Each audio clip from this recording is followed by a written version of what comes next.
So, good morning to all. This is Anvesh from AAA branch. So, today my topic is about the concept of attributable cost.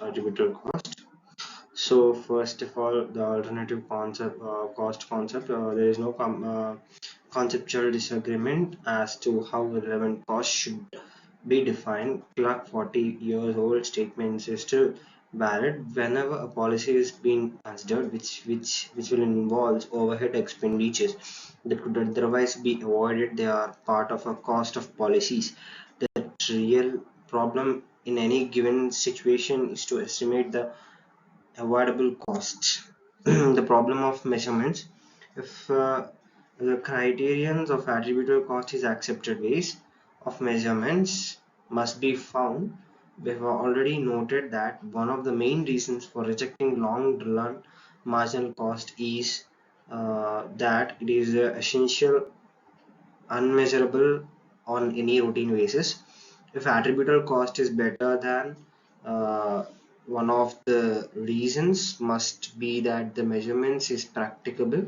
Attributable cost to consist of all costs in the following three categories. So they are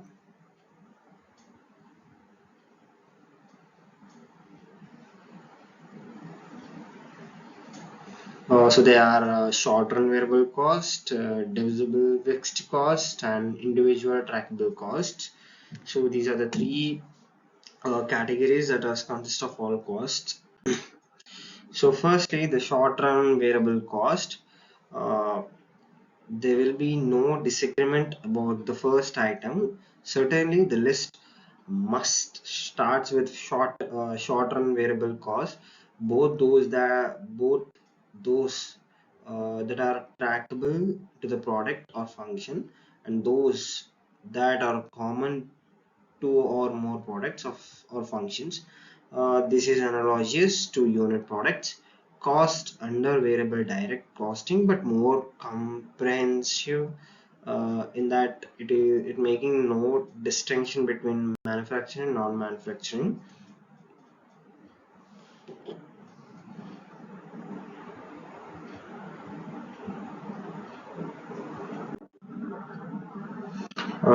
Next is divisible fixed cost. The divisible fixed cost should be included in attributable cost if they relate to specialized processing or distributive facilities and are thus trackable to the specific product or functions. The time horizon uh, in most quantitative policies decisions is long enough to permit adaptation of the fixed cost structure. If the fixed costs are divisible, uh, beer goes part of the way toward this by including in average variable costs all costs other than zero output standby cost. So the expectations of the unitization of divisible cost uh, lies in holding cost of renewable assets for which the date of renewable replacement is far beyond the time horizon of policy decision. Thus, depreciation in many cases should not be included in attributable cost if assessed lives are long and the date of replacement is remote. The divisible fixed costs that are common to two or more products or functions are more difficult to deal with. This kind is a kind of cost referred to in the a study cited previously. Allocations of indirect cost on reliable basis can be more complete when a long run point of view is taken, because certain costs which are largely independent of fluctuations in activity base for a short run period do tend to vary with some measures of activity over a long period. So on these grounds, divisible common.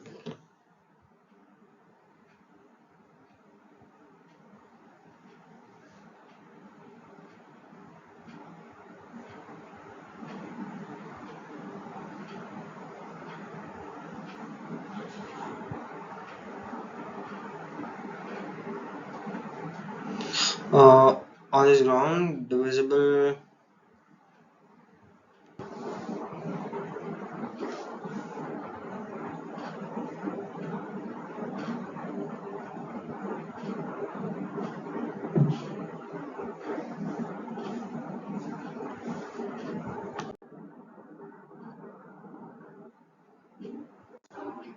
and it must uh, it must be recognized that divisibility is a matter of degree.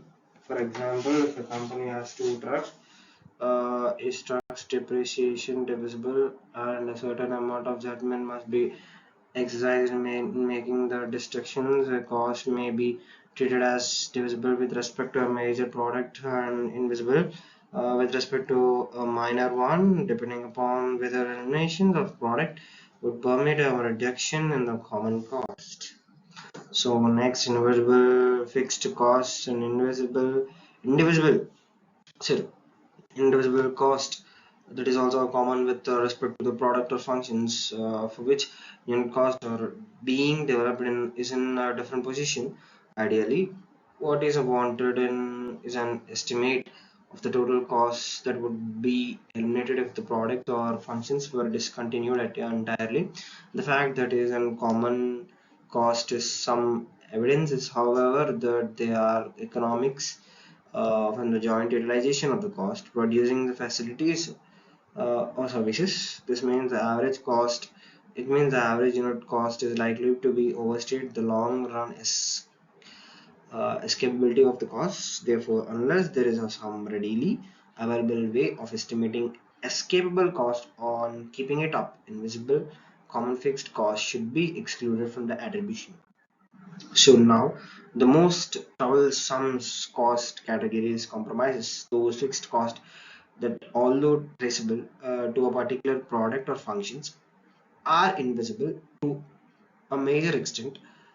I should like to propose a two-sided treatment of these costs, again based on the presumption that what we want is an estimate of cost that would be avoided in a particular product or functions were discontinued. All other company products and services remain intact. The rule is that when the unit being studied is an product or product line, all individual costs traceable to the product or product line should be included in the attributable cost. Indivisible costs traceable only to functional services utilized by the product or product line should be excluded if it is the function rather than the product that is being studied. Then only functions traceable indivisible cost should be included. The reason for this simple: if a functional cost is included, then the abandonment of a single product line will not permit any significant reduction in the functional cost. Thus, it is not an incremental cost and should not be included in an attributable cost if segment being studied in the product line. So, indivisible cost traceable to the product line, in contrast, and are escapable with abandonment, although not necessarily in the short run, and thus belong in the attributable cost total. To put this more simply, the brand sales managers' salaries belong in the product attributable cost only if his branch handles only the product line being studied.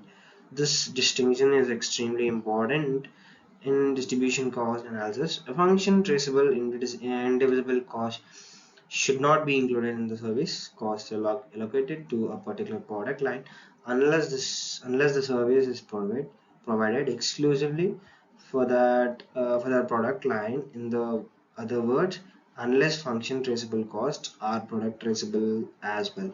The solution is not only theoretically sound but practically applicable. Furthermore, it introduces real flexibility into the reporting system. Three unit cost figures are available: short run variable cost and long run divisible cost and attributable cost. For the short run product combination, the first of these is relevant for the cost relocation to the other business. Second is appropriate for evaluation of the segment itself. The third one is this one. The treatment of joint cost. This leaves one issue Uh, Unresolved how to handle joint product at cost. Here we must distinguish two subclasses. All but one product are sold at prices that are determined solely by market forces, prices that are not significantly affected by the firm activities in the markets. Two or more products are sold in markets in which the firm demand curve is less than the perfect elasticity.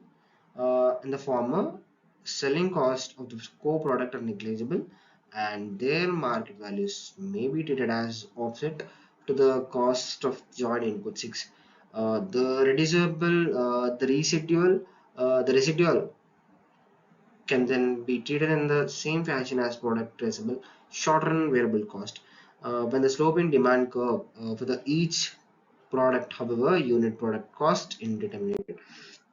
So for this class of products, the costing unit for decision making purposes may be either the individual joint product uh, or the joint product as group.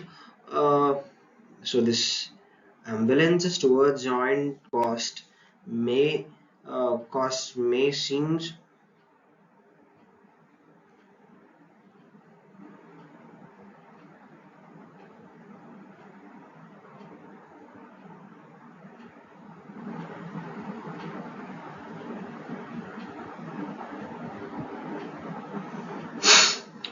seem virtually fatal uh, at first, but the truth is that for most purposes for which attributable cost is designed, the analysis must deal with the joint inputs as a group rather than with individual products. Permanent expansions or contractions of operations or facilities, for example, is a decision.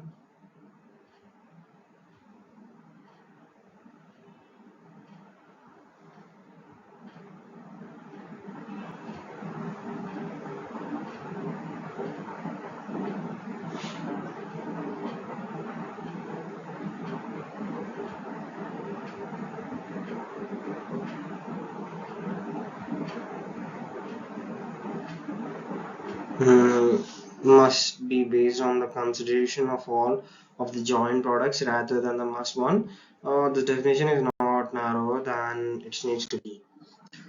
So coming to the conclusion, the polarization of opinion around the opposing concepts of short-run variable cost and average full cost is uh, average full cost reject short-term variable cost for certain types of policies questions, while the incrementalists emphasize the applicability of full costing to the short-run problems. It is hoped that this paper may have served the useful purposes of brightening the gap between these two points of view, thereby making contrastive decision possible. The bridge is provided by the recognition of separate classes of policy decisions that are expected to prevail over a period of time. Decision that do not hang on the trade-off between outlays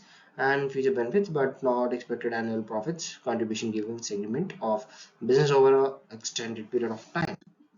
So to obtain this is necessary to estimate the amount of cost attributable to the segment regardless of whether it is fixed or variable in the short run.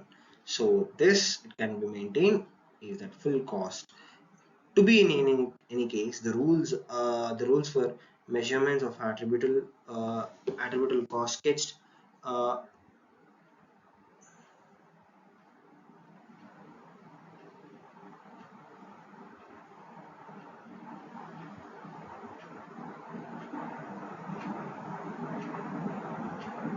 hmm, full cost must include a share of all costs is rock on which the defenders of concept have founders repeated for decades. The notion of attributable cost is accepted.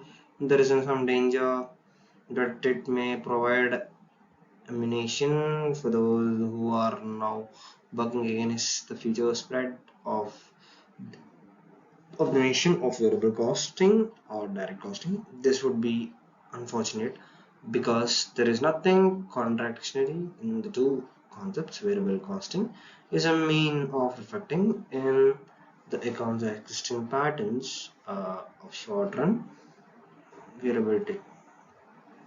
Hmm. And attributable costing would merely provision for some of the short-term fixed cost.